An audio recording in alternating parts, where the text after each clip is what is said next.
빌립보서 2장 1절부터 11절까지.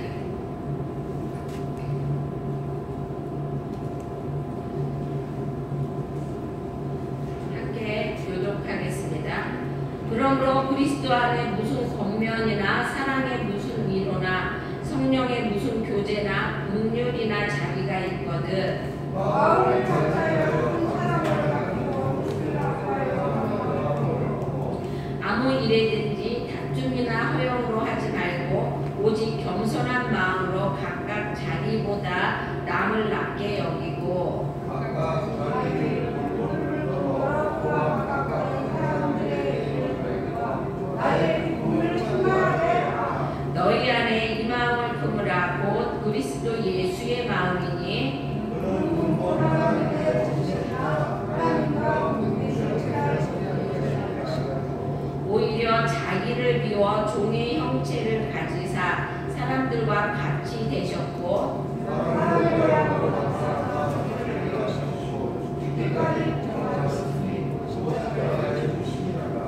그러므로 하나님이 그를 지극히 높여 모든 이름 위에 뛰어난 이름을 주사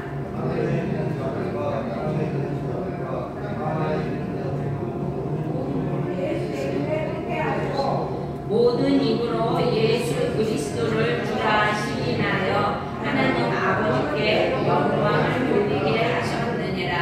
아멘. 찬송가 409장 부른 후에 김철원 집사님 우리를 위하여 기도해 주시겠습니다.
다같이 기도하겠습니다. 전지전능하시고 사랑의 하나님 감사합니다. 이 시간 허락하시어 찬양과 예배를 드리오니 기쁨으로 영광 받으시옵소서. 2020년도 벌써 2월이 되었습니다. 하나님 나라를 위해 무엇을 하였나 생각을 해봅니다. 하나님 보시기에 합당한 자녀로 인도하여 주시옵소서. 성령님이 임재하시어 영혼의 눈을 뜨게 하옵시고 영혼의 귀를 듣게 하시어 하나님의 음성을 듣게 하소서. 한 주간의 삶 속에서 기도하지 못한 죄, 말씀 보지 못한 죄 용서하여 주옵시고 말씀 안에서 순종하게 인도하여 주시옵소서. 이 나라와 이 민족도 은혜를 베푸사 신종 코로나 바이러스로 전염되지 않게 보호하여 주옵시고 서로 양국화 되어가는 이 민족을 서로 사랑하고 용서하며 하나님의 뜻에 따라 살아가는 은혜를 베풀어 주시옵소서. 북한 동포들에게도 크신 은혜를 베푸사 빠른 시일 내에 민주화가 되어 곳곳에 하나님의 교회가 세워지고 남북이 자유로이 왕래할 수 있도록 크신 은혜를 베풀어 주시옵소서. 이 시간 말씀 전하시는 김영희 목사님께도 영육간의 강건하게 하시고 함께 하시어서 말씀을 주관하여 주옵소서. 송기상 목사님께도 능력 주시어서 하는 일마다 복을 내려 주옵시고 모든 영광 하나님께 드리는 기쁨을 내려 주시옵소서. 김정원 전도사님께도 권능을 주시어서 하나님의 종으로 크게 사용하옵시고 더욱 담대하고 강건하게 복을 내려 주시옵소서. 사고 넘치는 저희 교회도 연단의 축복을 넘추어 주시고 말씀 안에서 역사하는 교회로 거듭나게 복을 내려 주시옵소서. 먼 곳에서 오신 성도님들과 신실한 마음으로 찬양과 예배를 드리는 성도님들께도 하나님 보시기에 합당한 복을 내려 주옵시고 항상 하나님이 동행하시는 놀라운 역사가 일어나게 복을 내려 주시옵소서. 저의 간절한 기도를 들어주심을 믿으며 살아계신 예수 그리스도의 이름으로 기도드립니다. 아멘.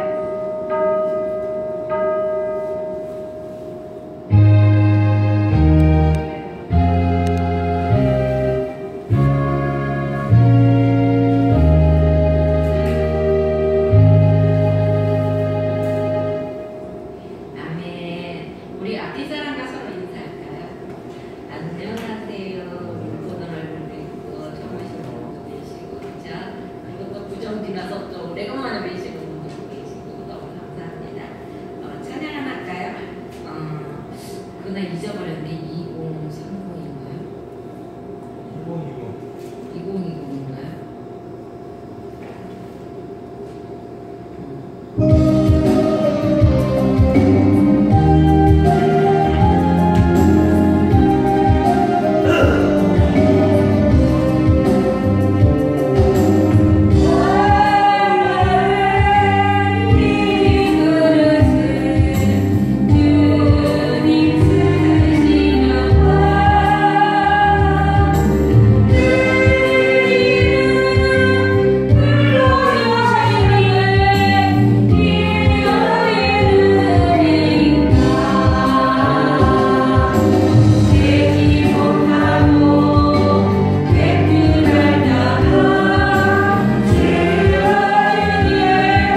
예수의 마음을 품어 예수를 닮자라는 말씀을 가지고 빌립보서 2장 1절부터 11절의 말씀으로 함께 은혜 나누려고 합니다.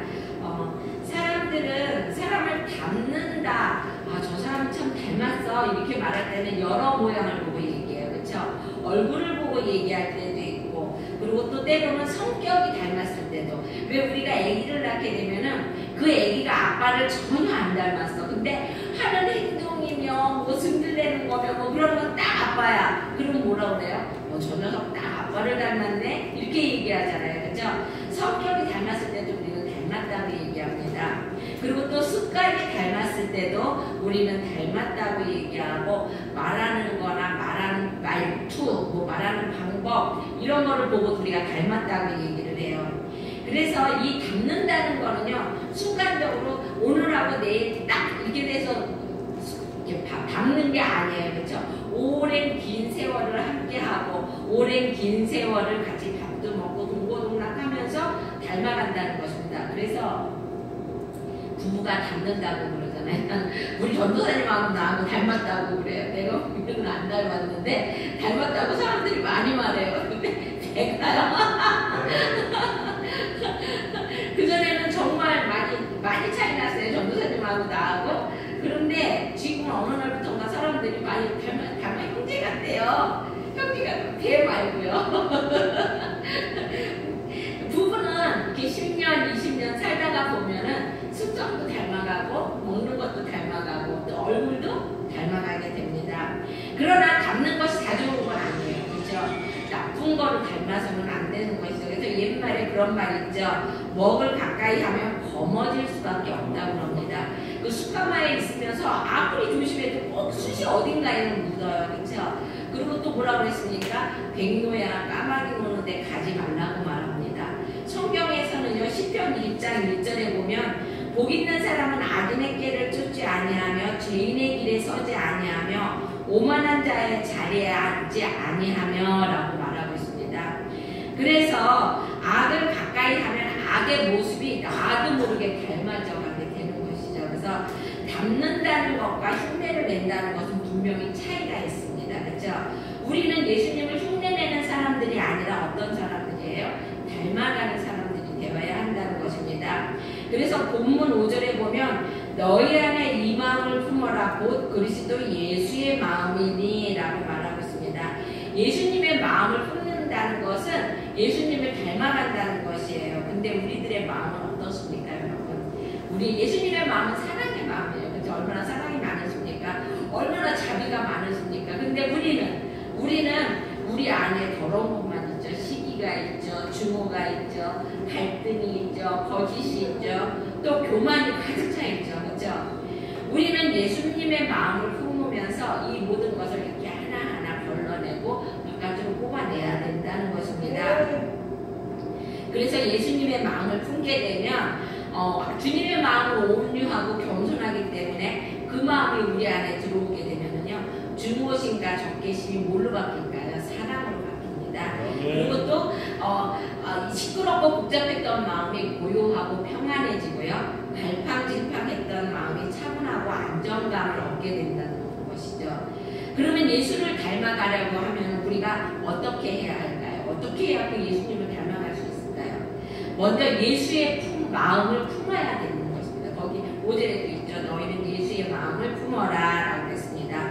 예수의 마음을 어떻게 품으라는 거예요? 도대체가 예수의 마음을 품는다는 게 뭐 내가 이제 옷을 감싸는 걸까? 그게 아니에요. 예수의 영을 너희 가슴 속에 가지라는 것이에요. 예수님을 너희 안에 항상 생각하라는 것이에요.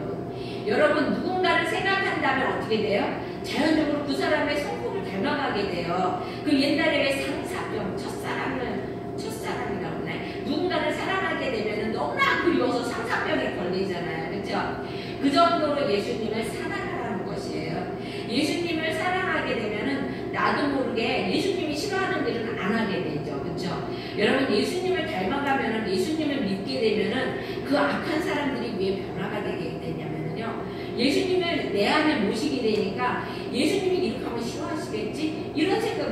난 우리 아버지를 너무너무 좋아하고 난 우리 아버지가 이 세상에서 제일 육신의 아버지가 제일 좋았어요. 지금은 하나님 아버지가 그렇지만 근데 그러다가 보니까 아버지가 싫어하는 행동을 안 하게 되더라고요. 학교에서도 그때 한참 막 놀 나이에 막 중고등학교 다닐 때 우리 그때 우리 막 서클이 있어갖고 무슨 뭐 오형제 서클 이렇게 만들어갖고 독수리 오형제도 아니면서 그래가지고 이제 한참 그때 놀았어요. 근데 제일 그 첫째가 키도 크고 밴드부 폰탁이었거든요. 그래갖고 걔가 기타도 잘 치고 그래갖고 5명은 맨날 같이 자전거 타고 막 그 저기 어디지 임진각 가서 막 기타 치고 놀고 막 그랬었는데 우리 아버지가 오라는 소리가 그냥 득달같이 달면 어느새 우리 아버지 막 자전거 타고 거기가 찾으러 와요.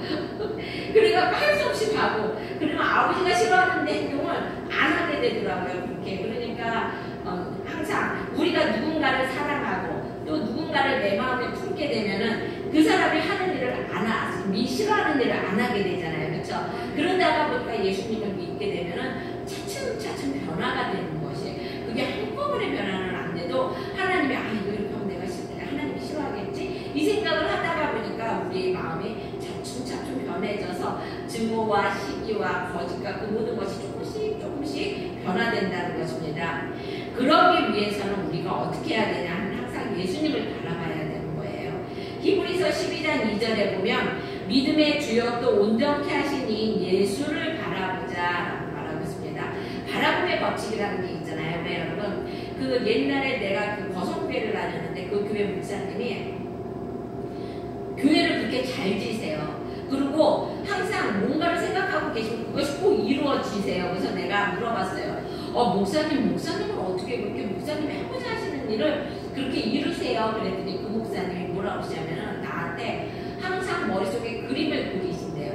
바라보는 거죠. 그러니까 항상 내가 무엇이 되겠다, 내가 무엇을 이루겠다 이런 것을 항상 그리고 바라보는 거예요.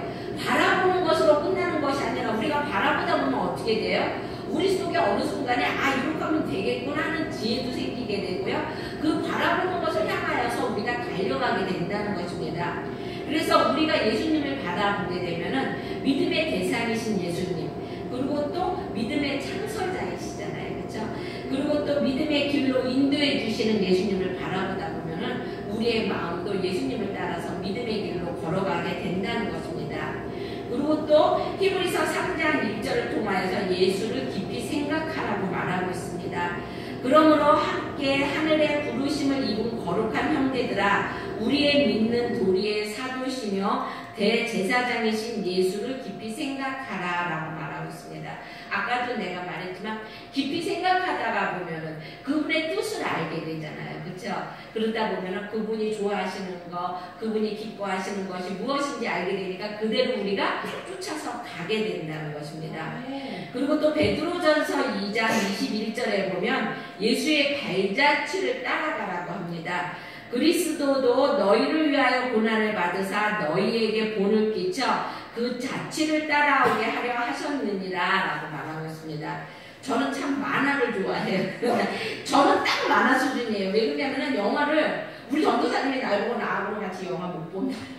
무서운 영화는 눈 가리고 바깥에 나가서 귀소리만 듣고 그러느라고 못 보고 슬픈 영화는 우느라고 못 보고 그러니까 나는 맨날 코미디 영화나 딱 만화가 제 수준입니다. 근데 거기 어떤 만화를 보는데 그 동굴을 헤쳐나가야 돼요. 근데 거기는 굉장히 많은 방해물이 많아요. 그래서 그 앞에 가는 사람이 자기 발자국만 쫓아오라고 그래. 그 사람은 거기를 한번 통과했던 사람이에요. 그래서 그 사람이 자기가 걸어가는 발자취를 쫓아갔을 때 그 어려운 동굴을 통과할 수가 있었다는 것입니다. 여러분 예수님은요 우리를 만드신 분이에요. 그렇죠? 우리보다 먼저 앞서 우리의 인생을 살아보신 분이세요. 우리의 모든 것을 아시는 분이세요. 그래서 그분의 발자취를 쫓아서 한 발짝 한 발짝 가게 되면은 우리가 생각하기에는 글로 가면은 분명히 내가 아플 것 같아.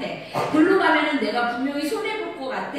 그런데도 하나님이 예수님이 그 발자국을 거기다 놓으시면은요 그 발자국을 따라가게 되게 되면은 그것이 우리가 통과할 수 있는 무사히 우리의 삶의 환란을 통과할 수 있는 그러한 길이 된다는 것입니다. 그러니까 우리는 항상 예수님을 닮기 위해서는 예수님의 발자취를 그대로 쫓아가기만 하면 된다는 것입니다.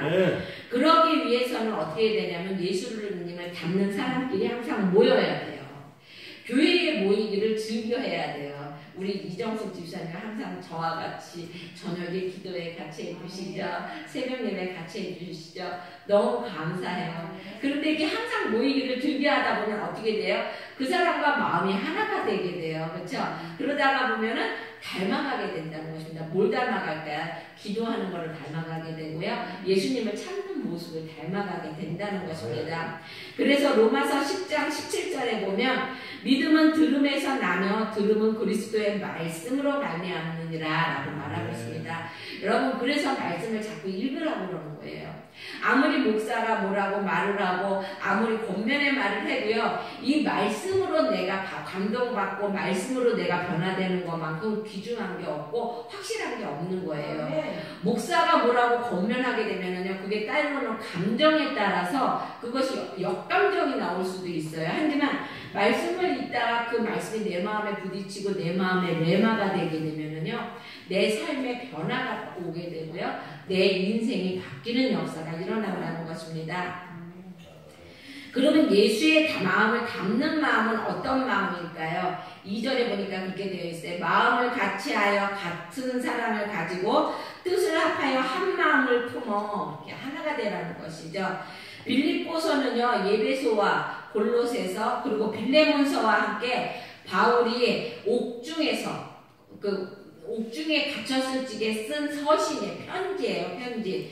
근데 이 빌립보 교회는요, 그 당시에 여자들이 굉장히 우세했어요. 어느 교회든지 가면은, 우리 교회는 참 남자분들이 많지만, 대부분의 교회들은 여자분들이 많아요. 그러다 보니까, 여자분들이 서로가 서로를 의견을 내다 보니까, 안 맞게 되면 서로 막 싸우는 거예요. 싸우다가 보니까 막 이 파로 갈라지고 저 파로 갈라지고 이렇게 되는 것이거든요. 근데 이 빌립보 교회도 그랬다는 것입니다. 유오디아라는 여자와 순두계라는 여자가 이 빌립보 교회의 중축이었어요. 두 중축, 기둥이었던 것이죠. 그런데 서로가 의견을, 그러니까 일을 많이 하면은 대부분이 그렇게 돼요. 그렇죠? 근데 서로가 서로를 섬기는 마음이 있으면 되는데 일을 많이 하다 보니까 의견이 막 충돌되다 보니까 그래? 그러면은 너는 너대로 가고 나는 나대로 가고 이러다 보니까 막 니파네파 갈라지고 모이기만 하면 싸우고 서로 상처받아서 나가게 되고 막 이렇게 된 것이죠. 그러니까 사도 바울이 4절 2절에서 내가 유오디아와 순두계를 권하노니 같은 마음을 품으라 라고 말하고 있습니다. 여러분 같은 마음을 가지라는 것입니다. 우리 종교개혁자 루터와 쭈잉글리가 있는데요. 이 두 사람이 이제 종교개혁을 해야 한다는 그 신념하에 같이 하나로 뭉쳤습니다. 하나로 뭉쳤는데 성경 말씀을 이렇게 해석하고 그러는데도 두 사람이 자꾸 싸우는 거예요. 우리가 분명히 종교개혁을 하자는 좋은 뜻에서 만났는데 왜 자꾸 이렇게 싸우지? 그러면은 막 상처받고 헤어지고 또 다시 아니야 이러면 안 돼. 같이 뭉쳐서 하나가 되어서 우리가 종교개혁을 해야 돼. 이래갖고 다시 뭉치면은 또 뭔가를 하다가 또 싸우게 되고 하도 그러니까 나중에 이 루터와 쭈잉글리가 그 스위스에 있는 산으로 이제 서로 이제 마음을 좀 가라앉히자 그래갖고 이제 떠났어요. 떠났는데 한참 가다 보니까 외나무 다리가 있는 거예요. 외나무 다리가 딱 있는데 양쪽에 염소가 한 마리씩 있어요. 그래서 이제 루터와 쭈잉글리가 뭐라고 생각했냐면 저 두 명이 가운데서 오다가 막 서로 간다고 싸우고 그럴 거라고 그러면 누가 이기나 우리 시합할까? 이래가면서 이제 그거를 봤어요. 그랬는데 이 염소가 양쪽에서 이렇게 오더니 한쪽에 있는 염소가 먼저 가만히 이렇게 쪼그리고 다리를 앞다리를 이렇게 오므리고 이렇게 쫙 앉더래요. 그러니까 뒤에 있는 그 이쪽에서 오던 염소가 그래 너 어디 한번 고통 좀 당해봐. 그래서 콱콱 감는 것이 아니라 혹시라도 엎드려 있는 그 염소가 다칠까봐 살금살금 그 염소를 받고 건너가더라는 것입니다. 그래갖고 두 마리가 다 같이 그 다리를 건너왔대요. 이 모습을 보고 그 루터와 쭈앙글리가 맞다. 이거는 염소들의 양보와 서로의 겸손, 무릎을 꿇을 수 있는 겸손이 이루어낸 것이구나. 이렇게 생각하고 내가 먼저 양보하고 내가 먼저 겸손했으면 우리가 싸우지 않았을 텐데 이 생각을 두 사람이 동시에 한 거예요. 그래도 두 사람이 동시에 다 마음이 됐으니까 했겠죠. 그렇죠? 나라면 그런 생각 안 했을 텐데 그래갖고 그 사람들이 와가지고 종교개혁을 다 잘 이루어내었다는 것입니다. 그래서 바울은 빌립보 교인에게 뭐라고 말하냐면요. 마음을 같이하여 같은 사랑을 가지고 뜻을 합하여 한 마음을 품으라고 말하고 있습니다. 하나가 되라는 것이죠. 하나가 되기 위해서는요, 예수님의 마음을 품어야 돼요. 예수님의 마음은 사랑의 마음이잖아요. 그렇죠? 사람의 마음을 품어서 뜻을 합하여 하나가 되어야 된다는 것입니다. 여러분, 우리 지금 몇 명 안 되는 우리 모두는 그 하나예요. 그렇죠? 한 마음, 한 뜻을 가져야 된다는 것이죠. 한 마음, 한 뜻을 가진 교회는요, 부흥돼요. 근데요, 성도들이 여러분, 교회가 부흥되면요, 같이 복을 받습니다. 한 마음, 한 뜻을 가진 가정은요, 평화가 넘치고 하나님의 축복이 쏟아진다는 것입니다. 목자와 양이 두 마음을 품으면은요, 교회가 무너져요. 그렇죠? 목사님, 그래, 너 한번 혼자서 해봐. 목사님은 여기서 맨날 같이 교인들이 미워서 막 이러면 교회가 어떻게 되겠습니까? 그렇죠? 남편과 아내가 서로 다른 마음과 뜻을 품으면 그 가정은 깨어지고 만다는 것입니다. 그래서 다툼과 허영은요, 하나가 될 수 없는 것이에요. 3절에 보면 모든 아무 일에든지 다툼이나 허영으로 하지 말고 라고 말하고 있습니다. 아멘. 여러분, 다툼은요, 이기적인 생각에서 나오는 것이에요. 나만 생각했을 때 다툼이 나오는 것입니다. 그리고 또한 허영은 뭐예요? 허영은 알맹이는 없고 겉만 푸짐한 거. 이게 허영이잖아요. 그렇죠? 다툼과 허영은 다 자기중심적인 생각에서 나온다는 것입니다. 그래서 이거는 하나됨을 방해하게 되는 것이에요. 다툼과 허영은 자신의 이익과 특권을 요구하는 데서 싹이 트게 된다는 것입니다.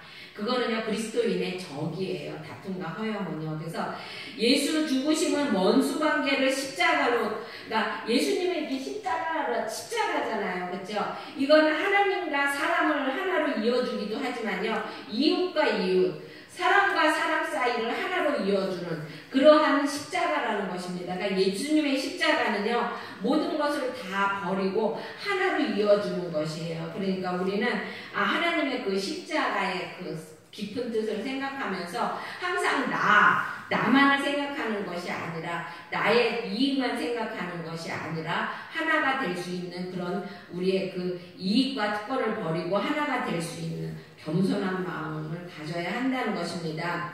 빌립보 교회의 류오디아와 순두개의 다툼의 원인은요, 같은 마음을 품지 않았기 때문에 그렇게 됐다는 것입니다. 그 결과 그들에게는 화목이 만나기만 하면 싸우게 되는 거잖아요. 그렇죠? 의견이 맞지 않을 때 싸우게 되는 것이죠. 그러니까 나를 내세울 때 싸우게 된다는 것입니다. 그리고 또한 거칠에도만 본질을 속없이 거칠어, 그거는 사람이요, 몇 번만 만나면 금방 알아요. 아예 저 사람 겉으로만 저러는 거네, 이런 거 우리 금방 알잖아요. 그렇죠? 그러니까 우리는 항상 겉으로만 그렇게 허영심으로 그렇게 하지 말아야 된다는 것입니다. 그러려면 어떻게 하냐면 겸손한 마음이 되어야 한다는 것이에요. 예수님의 마음인 것이죠. 3절에 보면 오직 겸손한 마음으로 각각 자기보다 남을 낮게 여기고 라고 말하고 있습니다. 겸손이라는 것은요, 하나님 앞에 낮아지는 것이에요. 사람 앞에 다른 사람을 나보다 더 좋게, 더 낫다고 여겨주는 것이 겸손이에요. 여러분, 하나님은요, 우리에게 여러분 손바닥도요, 이렇게 소리가 이렇게 딱 때려야 소리가 나는 거예요. 그렇죠? 하나님은요, 항상 우리에게 뭐라 그래요? 서로 하라고 그러잖아. 서로. 그렇죠? 그런데 악한 싸움은 이렇게 손바닥이 아주 치면 안 돼요. 그렇죠? 하지만 사랑하고, 그리고 또 서로, 하나님 그러잖아요. 서로 사랑하라, 서로 무난하라, 그리고 또 서로 화목하라, 이렇게 말씀하세요. 서로 발을 씻어줘라. 여러분, 발을 씻어줄 때는 우리가 이번 발사랑이라고 있어요. 발을 마사지해주는 발사랑인데, 엊그저께 발사랑 해준다고 이제 가서 이제 하다가 이제 손목이 좀 약해. 그래서 금가고 부러지고, 그래서 그거 조금 해줬다고 손이 아파서 쩔쩔댔거든요. 그게 여러분, 그 발을 만져준다는 거는요, 저도 비위가 좀 약해서 그 사람의 발 모양이 막 이상하고 발에 막 무좀이 있고 그러면은 손이 쉽게 안 나가더라고요. 그러면 내가 나를 생각하기에 김영희 너 아직도 멀었구나, 이렇게 생각을 해요. 근데 솔직하게 손이 넓적 안 가요. 여러분 발을 씻어준다는 거는 내가 그만큼 낮아진다는 것이에요. 내가 그만큼 내려앉는다는 것이에요. 그러니까 서로 발을 씻어주라고 말합니다. 또 서로 용납하라고 그럽니다. 여러분 서로 돌아보라고 하나님은 말씀하시죠. 그리고 서로 짐을 지라고 말합니다. 백지장도 맞들면 낫다고 그러잖아요. 그렇죠? 누군가가 어려운 일이 있으면 아이고 그래 너 참 고소하다 잘됐다 이러지 말고 어떻게 하라고요? 서로 기도해주고 그리고 서로 진심으로 도와주고 이렇게 하라고 말하는 것입니다. 그러니까 우리는 믿음의 사람들은요 겸손한 마음으로 나보다 남을 낮게 여겨야 한다는 것입니다. 그래서 서로 웃고 서로 울고 그런 관계가 되어야 한다는 것입니다. 겸손한 자가 이웃을 돌볼 줄 알고 아름다운 봉사생활을 할 수 있다는 것입니다. 4절에 보면 각각 자기 일을 돌아볼 뿐더러 또 각각 다른 사람의 일을 돌아보아 나의 기쁨을 충만하게 하라라고 말하고 있습니다. 여러분 돌아본다는 것은요 주의 깊게 남을 관찰한다는 것이에요. 흥미를 가지고 돌봐준다는 것이에요. 여러분 우리가 누군가를 주의 깊게 바라보게 되면요 그 사람의 얼굴 모양만 보고도 아 저 사람 지금 기분이 나쁘구나 저 사람이 지금 기분이 좋구나 이런 걸 우리가 알 수 있다는 것입니다. 예수의 사랑을 가지고 우리가 이웃과 함께 동참하고 그들의 마음을 보살필 수 있고 주의 깊게 관심 있게 바라볼 수 있는 사람이 되어야 된다는 것입니다. 그래서 본문에서는 예수의 마음은 어떤 마음이라고 말하는지 한번 바라보라고 합니다. 거기 5절에 보면은 6절에서 7절에 보면 겸손한 마음이라고 그랬어요. 그는 근본 하나님의 본체시나 하나님과 동등됨을 취할 것을 여기지 아니하시고 오히려 자기를 비어 종의 형체를 가져 사람들과 같이 되었다라고 말하고 있습니다. 여기서 여러분 근본이라는 것은 존재예요. 근본은 존재를 말하는 것이에요. 그렇죠? 그래서 예수님이 우리의 근본이잖아요. 그렇죠? 그런데도 그 예수님께서는 어떻게 하셨어요? 예수님은 하나님이시지만 자기를 비워서 우리와 똑같은 사람의 모습으로 내려오셨다는 것입니다. 그것뿐만이 아니라 하나님께서는요 우리를 위해서 어떻게 하셨어요? 십자가에 못 박혀 돌아가시기까지 하셨잖아요. 그리고 또 8절에 보면은 복종하는 마음을 가지라고 말하고 있습니다. 사람의 모양으로 나타나셨음에 자기를 낮추어 죽기까지 복종하였으니 라고 말하고 있습니다. 여러분 순종은요 즐거움하는 게 순종이에요. 그렇죠? 하나님 앞에 순종하고 또 사람 앞에 순종하고 그럴 때는 내가 그 사람을 사랑한다고 뭔가 조건이 있을 때 우리가 하는 것이 순종이에요. 그렇죠? 그것도 즐거운 마음으로. 하지만 여러분 복종은요 내가 도대체 내가 왜 저거를 해야 돼? 도저히 이해가 안 되는데도 하는 것이 복종입니다. 여러분. 근데 하나님은 순종하라고도 하지만 복종하라고 말을 합니다. 네. 여러분 이것은 곧 예수님은요 십자가에 돌아가셨어요. 이거 십자가에 못 박혀도 여러분 겟세마네 기도를 생각할 때요 우리는요 예수님은 완전히 복종이십니다. 왜냐하면 예수님은요 그 고통을 미리 알고 있었던 거지. 여러분 우리가 고통을 미리 알고 있는데 그 길을 간다는 것은요 대단한 용기가 필요한 것이고 희생이 필요한 거예요. 그 주기철 목사님이 일본 분들이 그 감옥에다 끌어다가 놓고서는 그분을 감화시키기 위해서 어떻게 했냐면요 3일 동안 고문을 힘들게 해요. 그러고 난 다음에 어떻게 하냐면 한 이틀을 풀어줘요. 그러면은 이틀 동안 집에서 막 편안하게 막 도움받고 아팠던 거 치료받고 그러고 있으면 이틀쯤 지나면 또 부르는 거야. 주기철 들어와. 그러면 또 들어가갖고 고문을 받고 그러면 막 힘들어하면 또 풀어주는 거야. 그러면은 또 그동안 편안하고 있으면 또 한 차례 있다가 또 부르는 거예요. 여러분 그러면은 들어가서 그 고통받을 거를 알기 때문에 그 가는 길이 얼마나 힘든지 여러분 상상도 못할 거예요 아마. 그렇죠? 그게 얼마나 잔인한 고문인지 모른다는 것입니다. 그런데도 끝까지 이기셨잖아요. 그렇죠? 예수님은요 그 40대에 막 그 채찍에 맞아야 되고 그리고 정말로 침뱉김을 받아야 되고 십자가에 못 박혀서 정말 모든 물과 피를 다 쏟아야 하고 그 고통을 다 미리 아셨다는 것입니다. 아셨기 때문에 겟세마네 하나님 아버지 이 잔이 나를 될 수가 있으니 나를 피하여 갈 수 있게 해달라고 기도하잖아요. 그 고통이 얼마나 큰 건가를 알기 때문에. 하지만 어떻게 했어요? 그것이 아버지의 뜻대로 하다라고 그렇게 기도하시잖아요. 완전히 복종. 나는 가기 싫지만 아버지가 가라고 하는 거기 때문에 완전히 복종하고 간다는 것입니다, 여러분. 그러니까 이것이 곧 완전한 하나님의 예수님의 복종입니다. 근데 우리가 예수님의 마음을 닮아가려면 예수님이 하시는 일에 우리가 완전히 이렇게 복종해야. 때로는 내가 보기에 이해가 안 가고 때로는 그것이 내가 하기에 너무 싫어도 그래도 우리는 그걸 순종해야 한다는 것입니다. 그리고 또한 희생의 마음이라는 것이죠. 곧 십자가에서 죽으심이다. 여러분 예수님의 그 희생이 없었으면요 우리는 구원을 못 받았어요. 그렇죠? 예수님께서 십자가에 못 박혀 돌아가시고 자신을 희생했기 때문에 우리가 구원을 받을 수 있었던 것이고, 그리고 또 3일 만에 부활하셨기 때문에 우리도 같이 부활할 수 있다는 것입니다, 여러분. 그러므로 여러분 그 이스라엘 백성들은 예수님을 어떻게 예수님의 그 십자가를 부끄럽게 생각하잖아요. 그렇죠? 왜냐하면 그 십자가는 정말로 굉장히 심한 죄를 지은 사람만이 그 십자가의 그 벌칙을 받는 거거든요. 근데 예수님이 그 십자가의 벌칙을 받았기 때문에 그것을 저주로 생각을 한다는 것이죠. 그러나 남의 다른 자마다 하나님께 저주를 받았습니다. 신명기 21장 23장에서 말씀하신 것 때문에 유대인들에게는 그것이 아직도 꺼리끼는 것이 되었고, 당시 십자가는 노예나 강도, 반역자들 같은 죄수들이 처형하였기 때문에 헬라인에게는 미련한 것이라는 거예요. 그러니까 헬라인에게는 왜 미련한 것이냐면은 반역자, 강도 막 그런 사람들이 십자가를 지는 거기 때문에 그건 미련한 것이라는 것이죠. 그러나 우리는 그 십자가가 우리에게 능력이 되는 거라는 것입니다.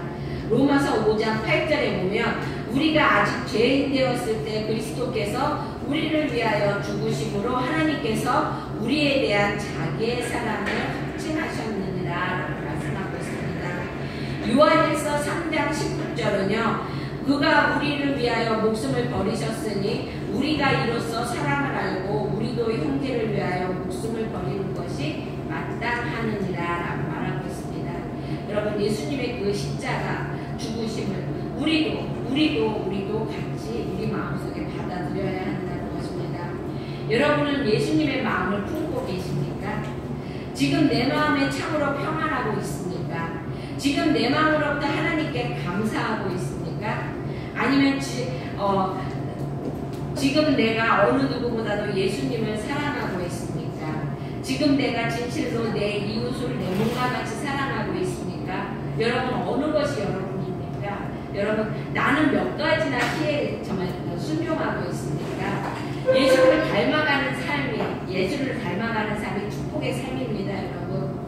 우리 모두가 예수님의 마음을 품어서 예수님을 닮아가고 힘들더라도 그 발자취를 한 발 한 발 같이 걸어가는 여러분이 되시길 주님의 이름으로 축원합니다. 기도하겠습니다. 사랑의 하나님 감사합니다. 하나님 이제부터는 우리들이 참된 성도의 길을 걸어가게 하여 주시기 원합니다. 하나님 주님께서 주신 시간과 은사와 모든 힘들을 주를 위하여 사용하게 하여 주시고 사랑과 소망과 믿음의 말들과 행동을 하여 한마음 한뜻이 되어 주의 몸된 교회를 이루어 나가게 하여 주시기 원합니다. 주님과 한 발짝 한 발짝 함께 걸어가게 하여 주시고 하나님 주님의 생각을 항상 내 마음에 품게 하여 주시며 하나님 주님만을 바라보게 하여 주시기 원합니다.